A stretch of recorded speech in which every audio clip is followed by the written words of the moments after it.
YouTube friends. I finally finished upgrading this Remington 700 SPS Tactical 308 rifle. I just wanted to share the last little upgrade that I did for this rifle. Just as a recap, the biggest upgrade, the most important one, was getting a new stock. I swapped out the Hogue overmolded plastic stock that comes with these rifles, and I put a Bell & Carlson A2 Medalist on there. You know, it's not a Macmillan or a Manners or an Accuracy International, but I really don't need something that high-end. Nice mid-entry level stock, and definitely better than what came with the rifle, and it should be plenty for my needs until my shooting skills improve, and then at that point I can consider getting a new rifle or one of those high-end stocks. So got a new stock. As you saw in the other video, there's a detachable magazine system in here now. Got rid of the 5-round internal box magazine, 4+1 round internal box magazine that comes with this rifle, and I went ahead and I got one of these Wyatt's detachable bottom metal systems with a 10-round mag. Of course it comes in a 5-round mag as well. The nice thing is that I swapped out the polymer trigger guard assembly that also comes factory direct from on the rifle, and I have an aluminum trigger guard and trigger assembly in there now. Last but not least, I got a new bolt knob.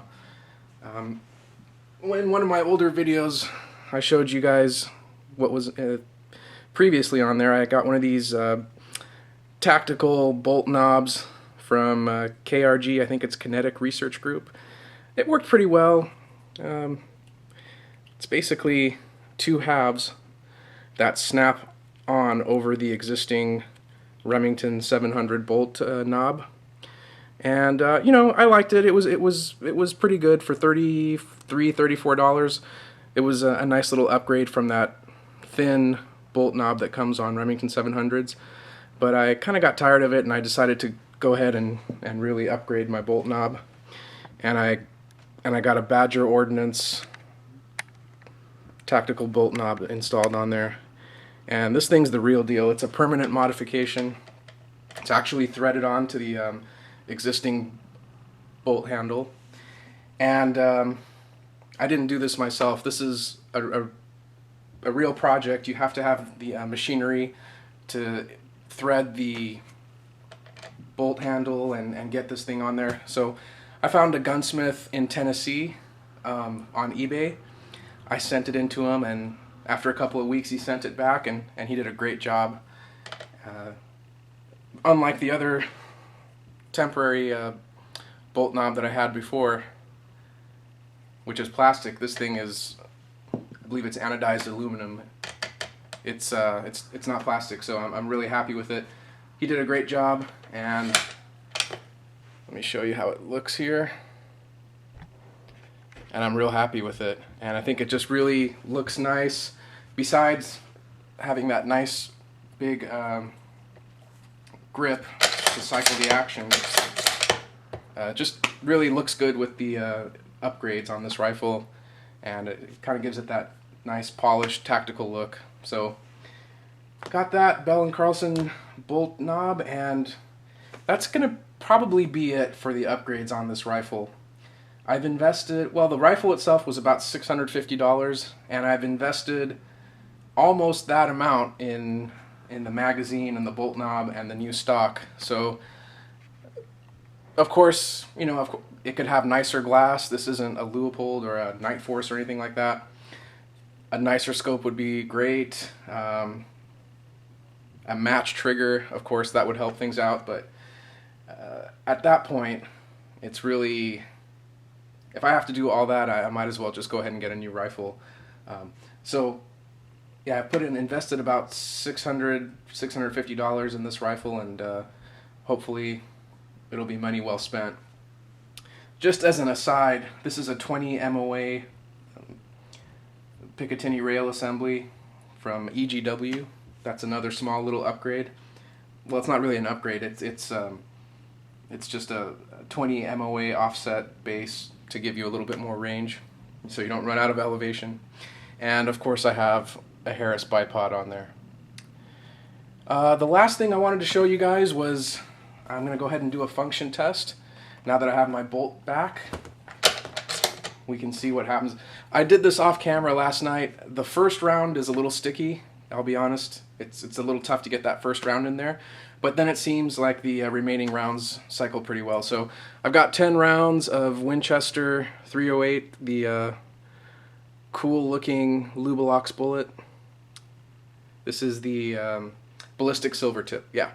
So I've got 10 rounds in there, pointed in a safe direction, safety's on. My finger's not going to be anywhere near the trigger. If by some remote chance a round was to go off, it'll go safely into the Pacific Ocean. So let me go ahead and load this magazine.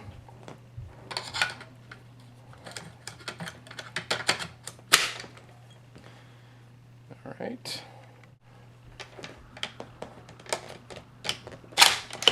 There we go.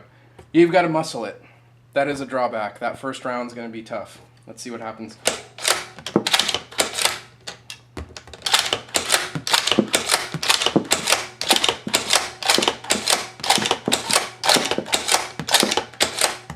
That's all 10. Yeah, so that first round is a bear. It's kind of a bitch to get that first one in there, but the remaining ones cycle fine. So just something to keep in mind.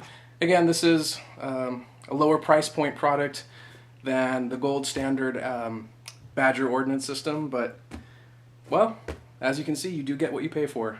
But this is plenty for my needs, so if you guys are into competition shooting, or, well, if you're a serious shooter, you're going to have a better rifle than this, so that should, you know, be pretty self-evident. But anyways, oh, one more thing for you guys that hand load.